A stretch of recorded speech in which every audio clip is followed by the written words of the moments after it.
Est-ce que si je vends mes bijoux en or, je peux devenir riche? Moi, j'ai plusieurs bagues qui appartenaient à ma grand-mère. J'ai aucune idée de ce que ça vaut. Celle-là, c'est la plus grosse.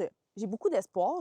Avec le prix de l'or qui n'arrête pas d'augmenter, si jamais j'essaie de les vendre juste pour leur or, est-ce que le montant que ça va me donner, je pourrais m'acheter, mettons, une maison ou on parle plus d'un paquet de gomme, là? On peut définitivement faire de l'argent de cette façon-là. Il faut comprendre que dans les 2 dernières années, l'or a doublé. L'or n'a pas simplement monté, il a carrément explosé. On parle de 100 de croissance depuis un an. C'est sûr que c'est alimenté par la peur, les politiques économiques incertaines par l'administration Trump, la faiblesse du dollar américain, puis un besoin massif de valeurs refuge, tout ça en même temps. Il y a beaucoup d'institutions économiques importantes, comme par exemple les banques centrales des pays, Banque du Canada, Réserve fédérale aux États-Unis, qui, elles, ont besoin d'avoir des actifs pour faire leurs activités dans les marchés.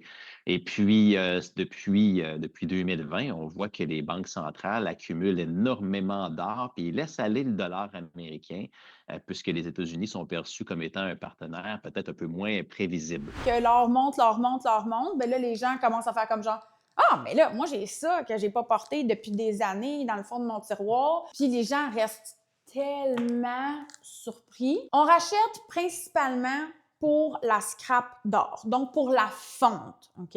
Donc, que ce soit brisé, que ce soit une boucle d'oreille sur deux, ça change absolument rien. Est-ce que tu voulais qu'on prenne ta bague? Ah, ben oui! Le premier test, l'or, c'est pas magnétique. Donc, on prend une bonne aimant, puis on va aller essayer de voir si ça colle. Le punch aussi, ça nous aide. Ça nous donne un indice, mais il va falloir aller plus loin. Donc là, on voit un punch 10 carats. Donc là, on s'en va dans la bonne direction. Ensuite, ça, c'est probablement l'étape la plus importante. Ça va être avec les acides. Donc, tout dépendant si vous amenez du 10, du 14 ou du 18 carats, on va avoir un acide précis qui va aller brûler ma petite trace d'or que je vais aller faire. Il reste à vérifier parce que là, tu as peut-être un gros diamond là-dessus. Là. On va aller le faire ici. Ça ne monte pas assez. Donc, la déception. Déception. Tout le monde veut savoir combien je suis supposée d'avoir pour mon or. Premièrement, il faut comprendre qu'il y a du 10 carats. Quand on regarde les prix sur Internet, c'est pour de l'or pur sur les marchés boursiers. Ici, on a une bague en 10 carats.